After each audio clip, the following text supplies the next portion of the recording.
Hey guys, just got a couple of quick thoughts to share with you from the book of Hosea. Right now, in this video, I'm just going to cover chapters 1, 2, and 3, just to hopefully keep this kind of short, sweet, and simple. So, without further ado. Hosea, verse 1 from chapter 1 says, "The word of the Lord that came to Hosea, the son of Beeri, in the days of Uzziah, Jotham, Ahaz, and Hezekiah, kings of Judah, and in the days of Jeroboam, the son of Joash, king of Israel." So this gives us a really unique look into the prophet's timeline. Most other prophets don't tell when they wrote their books, but Hosea does. He wrote, obviously, during the reign of Jeroboam, king of Israel, which is where Hosea was the kingdom of Israel. Now the kingdom of Judah, down south, they had gone through 4 kings during Hosea's ministry: Uzziah, Jotham, Ahaz, and Hezekiah. All 4 of which, except for the third one, King Ahaz, they were all pretty good kings. And as such, Judah prospered under God's reign. Israel, however, was under the reign of Jeroboam, a very wicked king. So Hosea is prophesying amidst wicked people in a wicked nation with a wicked king, while their neighbors to the south are doing just fine and dandy. So, just kind of a little bit of cultural context there for you. Verse 2 says, "When the Lord first spoke through Hosea, the Lord said to Hosea, 'Go, take to yourself a wife of whoredom and have children of whoredom, for the land commits great whoredom by forsaking the Lord.'" Wow, that's heavy. And this is the first time God's speaking to Hosea in his life. And he tells him to go marry a whore because the land commits great whoredom against the Lord. That's heavy. I mean, even if you're Hosea and you know beyond a shadow of a doubt that this is God speaking to you, wouldn't you be a little hesitant to take on such a crazy, weird command from him? I know I would be. But, as we see in the very next verse, "So he went and took Gomer, the daughter of Diblaim, and she conceived and bore him a son." And he doesn't even record any argument or backtalk to God. He just does it. Which, to me, that's really pretty cool. And go ahead and skip to chapter 2 from here. Chapter 2, verse 2. Hosea, on behalf of God, is saying to the people of Israel, "Plead with your mother, plead, for she is not my wife, and I am not her husband, that she put away her whoring from her face, and her adultery from between her breasts, lest I strip her naked, and make her as in the day she was born, and make her like a wilderness, to make her like a parched land, and kill her with thirst. Upon her children also I will have no mercy, because they are children of whoredom." And then in verse 5, starting in the middle of that verse, it says, For she said, "I will go after my lovers, who give me my bread and my water, my wool and my flax, my oil and my drink." This is a kind of messed up woman that God's painting a picture of. And this woman represents the whole nation's heart. And that's got to be a heavy, nasty burden for the people to bear, hearing this from Hosea. And skipping back to chapter 2, verse 2 there, it says, "Plead with your mother." I read up on some biblical commentaries on this, and this kind of implies that Hosea is speaking to the people of Israel, telling them to plead with their mother. Not their earthly mother, but with their... As the people of Israel are like children, the rulers of the nation are like the mother. So Hosea is essentially telling the people, go talk to your king, King Jeroboam, and to the other people in charge of the land, and plead with them to return to God, to put away the false idols and everything else that they serve other than God, to put away this whoring, this adultery, from their faces and from between their...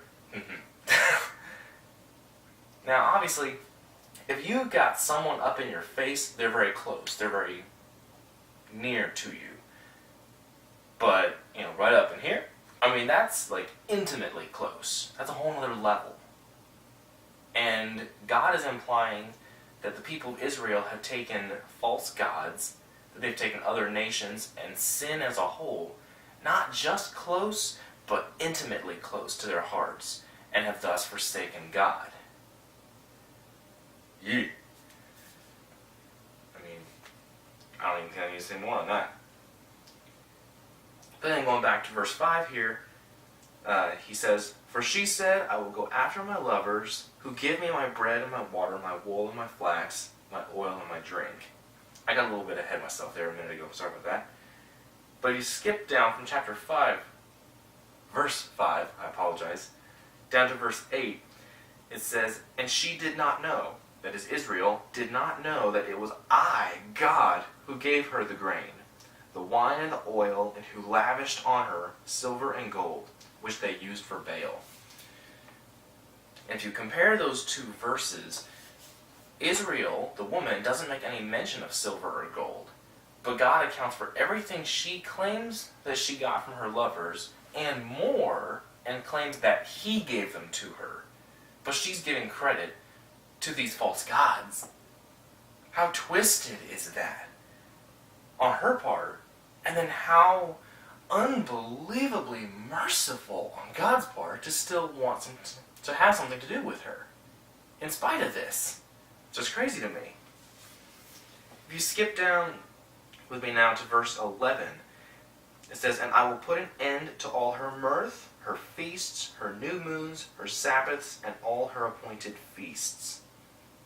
Now these feasts and Sabbaths and new moons, these were all times that the Israelites got together and celebrated. Typically, it was to celebrate God's goodness, His provision, to honor Him. But over time, as they started to walk away from God and walk after other gods, they became a detriment to them. It wasn't any longer a sense of worship about this. It was regular whoring, as the Bible so delicately puts it, after other gods, after nations that do not serve our God. It just seems kind of sad to me that the people of Israel would take something like the Sabbath, or a new moon, or a feast, anything that they get together to celebrate that used to be in celebration of God, and then they take it and use it as a means to celebrate something else. To me, that just seems so sad and so demented. And then if you jump ahead to chapter 2, verse 17, it says, "For I will remove the names of the Baals from her mouth, and they shall be remembered by name no more." Now, I don't know about you. I kind of grew up in the Bible Belt. I've been in church my whole life. I've heard of Baal a couple of times, but only in church. I've never once heard a documentary talking about ancient countries that happen to serve Baal. I've never heard Baal once mentioned out in secular pop culture. So, maybe it's just me, but I thought it was kind of interesting that the Bible goes out of its way to say that I'm going to blot out the very name of Baal. And at least me personally, I've never heard of Baal outside of the Bible. I've only heard Baal mentioned by God saying, this is what the people of Israel served, I'm going to blot his name out. And there's a couple other references in like 1st and 2nd Kings. And that's all I've ever seen. Just thought it was kind of interesting. And then verse 19 says, "And I will betroth you to me forever. I will betroth you to me in righteousness and in justice, in steadfast love and in mercy. I will betroth you to me in faithfulness, and you shall know the Lord." Those two verses, as well as the rest of this chapter, really begin to change the tone of the book of Hosea up to this point, and gives it a little bit of a sense of hope that something's going to change. The people of Israel are not always going to be spiritual whores and abandon their God. There will be a day that changes. There is hope out there. And when that happens, the union between Israel and God is going to be so absolutely mind-bogglingly beautiful. If you go on to finish the rest of the chapter, picking up in verse 21, it says, "And in that day I will answer, declares the Lord. I will answer the heavens, and they shall answer the earth. And the earth shall answer the grain, the wine, and the oil. And they shall answer Jezreel." I don't know what all that answering is about, but this next verse is where it gets really interesting to me personally. Verse 23 says, "And I will sow her for myself in the land, and I will have mercy on no mercy. And I will say to not my people, you are my people. And he shall say, you are my God."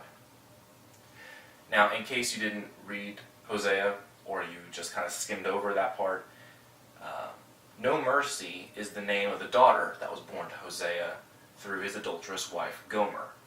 And not my people was their son, who was born after that. And they also had a son before all those two named Jezreel. So here God's going out of his way to, again, show that there will be a union between Israel and God, and that he will reach out to Hosea's children, no mercy, and not my people. And he'll have mercy on these children and call them his people, as they in turn will say, you are my God. To me, this seems to draw kind of an interesting little picture that it almost makes it sound like, since God is singling out Hosea's children, saying, I'll have mercy on no mercy, and I will say to not my people, you are my people. It's almost like God is choosing to say to Hosea's generation, y'all have gone off and done stupid things, I'm done with you, but I'm going to have mercy on your children. They're going to be my people, and I'll be their God. And the interesting thing is, God told Hosea to name his children Jezreel, no mercy, and not my people. But here in this verse, it almost makes it sound as though God purposely had Hosea name them that just so God could redeem those children of those names and completely defy the very hold the enemy would have had on those children because of what their names meant. I just thought that was a really kind of cool little idea.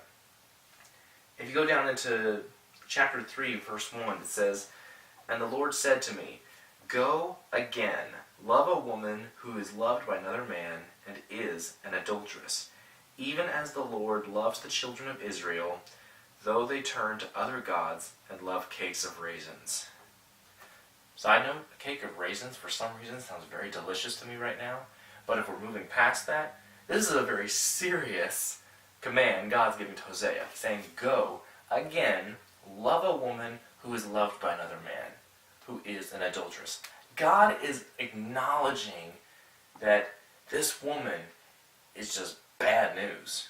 He knows it, Hosea knows it, everybody involved knows that Gomer is a whore. Just a bad chick. And God is telling Hosea, go back to her. Go take her again, just as I'm taking back the people of Israel. Go after her. And that's the command God gives Hosea. If you look in verse 2, Hosea says, "So I bought her for..." Whoa. Bought her. You bought your own wife. That sounded kind of weird to me, so I did a little bit of digging on this, and it turns out that Gomer had in some way become the legal property of another man. Whether this looks like she become a wife or a concubine to someone else, or if she was a prostitute and there was like some pimp who had legal rights to her, she was owned by someone else. And Hosea had to buy her back from that dude. That's just mind-boggling to me. As if fulfilling God's command to go and love her again wasn't enough, he's going to go buy her. Continuing on in verse 2. "So I bought her for 15 shekels of silver, and a homer and a lethage of barley." Now, I was curious what was significant about the amount he paid for her, and I did some digging, and it turns out back then in that region, in that time, a woman could be bought for an average of about 30 shekels of silver. That was kind of the rule of thumb price. And he paid 15 shekels and paid the rest in barley. And as some notes I'd found indicated, this seems to suggest Hosea didn't even have 30 shekels of silver. He didn't even have enough money to buy back his wife, to do the very thing God told him to do. And so he barters with this man who now owns his wife. Probably, I'm assuming, has slept with her as well. And Hosea knows all this. Hosea knows he's bartering with the man who has had sex with his wife to try to work with him so he can get her back. He's like, I don't have the normal price, but I've got half. Will you accept barley for the other half?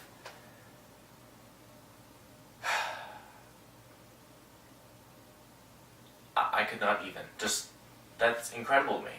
How does Hosea find the strength to do this? It's just mind-boggling to me. And apparently that worked out fine.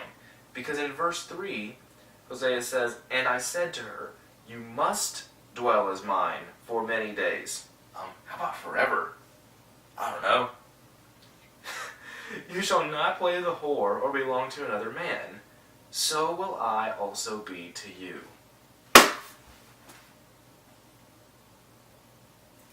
The rules, I thought, were pretty plain whenever they took their vows. She broke them. So here Hosea is restating them. And on top of this, he's saying, And so also will I be to you. You can't go sleep with other dudes, and I won't go sleep with another woman. As far as we know, Hosea was perfectly faithful to Gomer this whole time. And she wasn't. I mean, I would think that the thought would at least cross Hosea's mind, well, hey, she cheated on me, why shouldn't I cheat on her? That thought seems to cross my mind as, how could he not at least think about that? And maybe he did, but that didn't influence his decision to obey God. He went back to her, told her, look, this is how it's going to be. You and me, and nobody else. And to me, that's just such a beautiful picture. It's a hard picture to paint, especially if you're the one who's not done anything wrong. But man, it's still beautiful nonetheless.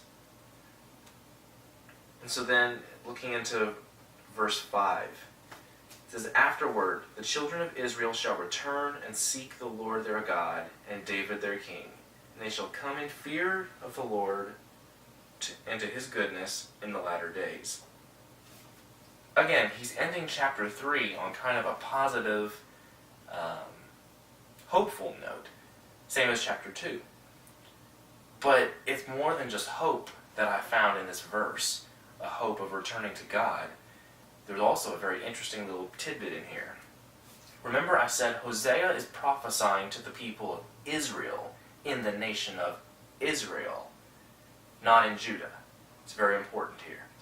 Now when the civil war broke out during the reign of Rehoboam, the son of Solomon, all of Israel followed Jeroboam the son of Nebat. Not to be confused with Jeroboam, who's king of Israel during Hosea's time.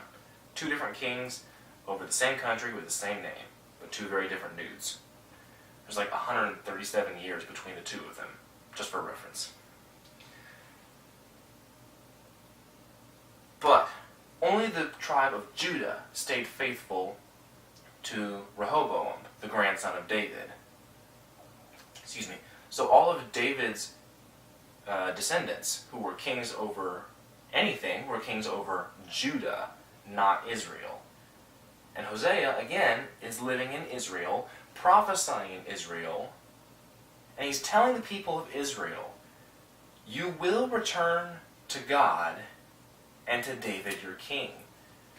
This almost seems to imply that Israel's going to return to Judah in some way. That what was undone during that war is going to be reunited. That the people of Israel and the people of Judah will come back together, but more importantly, they'll come back to God.